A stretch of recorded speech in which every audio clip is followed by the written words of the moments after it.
Bismillahirrahmanirrahim. Assalamualaikum warahmatullahi wabarakatuh. Alhamdulillahirabbil alamin. Salatu wassalamu ala Rasulillah wa ala alihi wa sahbihi ajma'in. Amma ba'du. Alhamdulillah, selamat pagi anak-anak kelas 5 sekalian.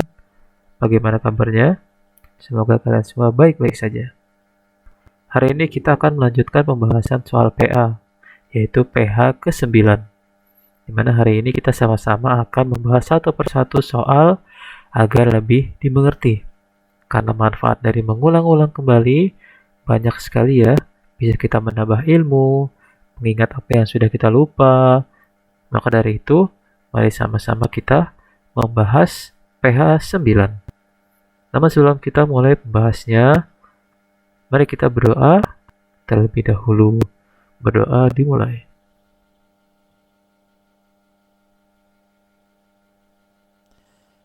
Selesai. Baik, untuk mempersingkat waktu, kita mulai bahas saja. Seperti di sini sudah ya, kan Bapak besarkan. Kita mulai saja agar lebih cepat. Baik, nomor 1. Perilaku yang mencerminkan persatuan dan kesatuan Indonesia adalah A. Tawuran, B. Mengejek teman, C. Kerja bakti, D. Acuh tak acuh. Nah, di sini mudah sekali untuk menjawabnya. Di mana perilaku yang mencerminkan persatuan bangsa dan kesatuan, terutama di area sekolah adalah salah satunya kerja bakti ya. Bukan tawuran, bukan mengejek teman, ataupun acuh tak acuh, namun kerja bakti. Di mana agenda ini bisa memperkuat kita dalam persaudaraan, dalam pertemanan, baik antara murid dengan murid atau murid dengan guru, juga lingkungan. Nah, ini bisa dilakukan dengan kerja bakti di lingkungan sekolah. Kalau kalian dalam ruang sekelas bisa melakukan piket bersama teman, itu bisa mencerminkan persatuan dan kesatuan di antara teman sekelas. Nomor 2, rasa persatuan dan kesatuan akan terjaga dengan baik apabila A. Membanggakan diri, B. Bersikap peduli, D. Saling menghargai. Ini juga mudah dijawab, adalah saling menghargai. Jadi kita harus saling menghargai bersama teman-teman, yang terutama teman-teman di kelas 5. Saling menghargai satu dengan yang lain, tidak mengejek, tidak menyombongkan diri. Bila membutuhkan bantuan, tolong dibantu temannya, dan sama-sama berbaik sangka. Indonesia merdeka karena semua rakyatnya dari Sabang sampai Merauke. Sabang itu ada di daerah Sabah, di sebelah barat Indonesia, sedangkan Merauke ada di sebelah timur Indonesia. Dari barat sampai timur kita bersatu ya, karena Indonesia menjadi negara kepulauan yang dimana banyak pulau-pulau yang terpisah karena lautan yang sangat luas. Jadi dengan kita bersatu, Indonesia bisa merdeka. Tidak hanya kuat, tidak hanya bersenjata, dan tidak hanya pintar, tapi kita juga harus Nomor 4. Pentingnya menjaga persatuan dan kesatuan agar tercipta A. Ketidakharmonisan, B. Kerukunan antar umat, C. Saling melecehkan, D. Gampang terprovokasi. Jawabannya adalah B. Sangat mudah, sangat jelas. Nomor 5. Berikut yang merupakan akibat dari tidak menerapkan hidup rukun adalah A. Terpenuhnya kebutuhan sehari-hari, B. Memperkuat persatuan dan kesatuan bangsa, C. Menciptakan hidup yang aman, damai, dan tentram, D. Kehidupan menjadi tidak aman, maksudnya tidak aman, tidak damai, dan tidak tentram. Jawabannya adalah D. Ini adalah dampak negatif atau akibat dari tidak menerapkan hidup rukun ya, baik di lingkungan sekolah, baik di lingkungan rumah, ataupun masyarakat luas. Nah, ini adalah dampak negatifnya buruk ya. Iklan berikut yang termasuk iklan media cetak. Media cetak apa maksudnya? Media fisik, media yang bisa kita sentuh, media yang bisa kita pegang dengan langsung, itu media cetak yang memang berasal dari cetakan, dicetak gitu ya, di print, dicetak. Nah, salah satu adalah iklan majalah. Bisa majalah berupa buku, bisa juga koran, tabloid ya.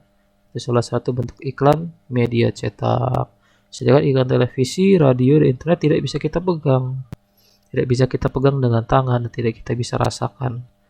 Alias yang bisa disebut dengan iklan media cetak adalah majalah. 7 berikut yang merupakan ciri-ciri bahasa iklan adalah: A. Menggunakan bahasa baku. B. Mengandung slogan dan kata-kata menarik. D. Diuraikan secara terperinci. D. Kalimat panjang dan jelas. Nah, di era modern ini, penggunaan bahasa iklan tidak hanya berfokus pada bahasa baku. Mungkin dulu iya di tahun 70-an, namun di tahun-tahun ini yang menjadi ciri-ciri khas biasa iklan itu mengandung slogan dan kata-kata menarik ya. Nah, sekarang udah banyak iklan-iklan yang kekinian kalau kalian melihat di TV. Biasanya menggunakan slogan atau judul utama dalam menarik perhatian para pemirsa. 8. Iklan elektronik yang penyajiannya hanya menggunakan unsur audio adalah iklan radio. Radio hanya suara. Radio hanya suara, sedangkan televisi terlihat, koran dicetak, internet juga ada terlihat dan suara. Kalau koran itu nggak ada suara, nggak ada gambar ya, gambar untuk dilihat ya. Televisi ada suara, apalagi internet. 9. Berikut yang merupakan jenis-jenis iklan media elektronik berdasarkan isi dan tujuan dibuatnya adalah: C. Iklan layanan masyarakat.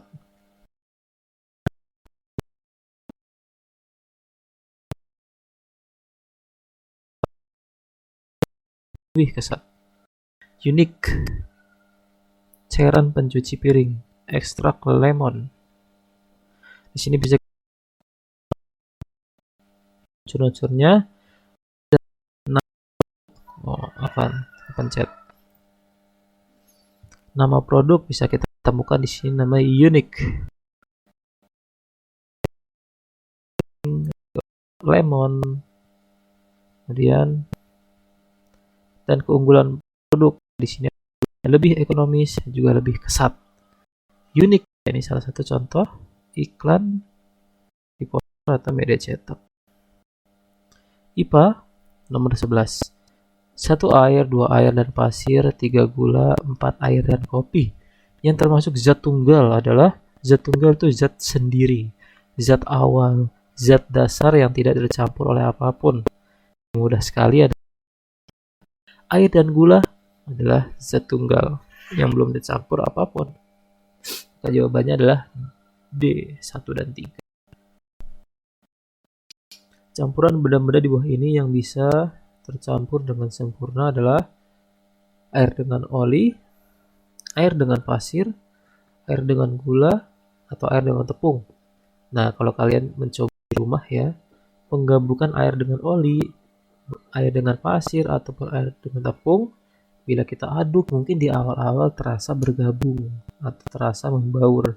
Tapi kalau kita diamkan beberapa saat saja, itu akan terpisah antara zat yang pertama yaitu air dan zat yang keduanya, baik itu oli, pasir maupun tepung. Berbeda dengan air dengan gula. Kalau kalian membuat teh misalkan, butuhkan air dengan gula, kalian aduk beberapa menit dengan air panas, ya kan? Setelah larut, kamu diamkan coba. Pasti akan tidak ada endapan yang berlaku gitu loh. Karena memang tercampur dengan sempurna air dengan gula.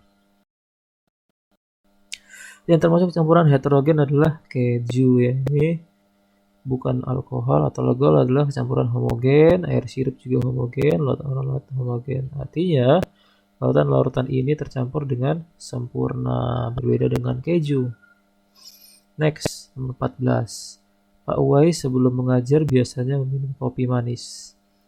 Senyawa yang terdapat dalam minuman Pak Uwais adalah: C. Air, kopi, dan gula. Karena di sini dijelaskan bahwa beliau minum kopi manis. Kopi membutuhkan apa untuk diminum? Air. Dan manis bisa berasal dari gula. Maka jawabannya adalah kopi dan gula, maka membutuhkan air. 15. Komponen penyusun campuran yang berupa zat padat dan gas dengan gas adalah B. Debu dan udara. Zat padat adalah debunya, zat gas adalah udaranya ya. Di sini bisa menjadi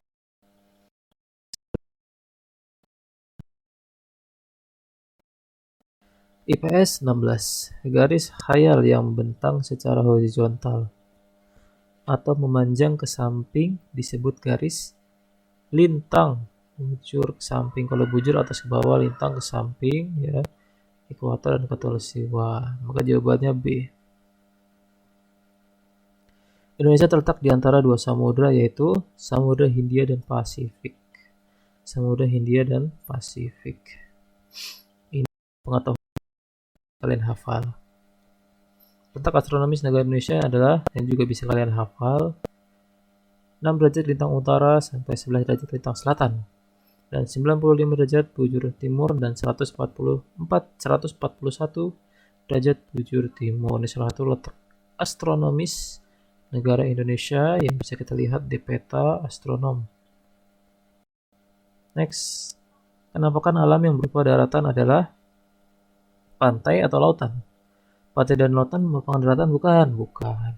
Lembah dan rawa merupakan daratan bukan? Bukan. Danau dan daratan rendah? Ya, danaunya bukan. Maka adalah C, lembah dan pantai.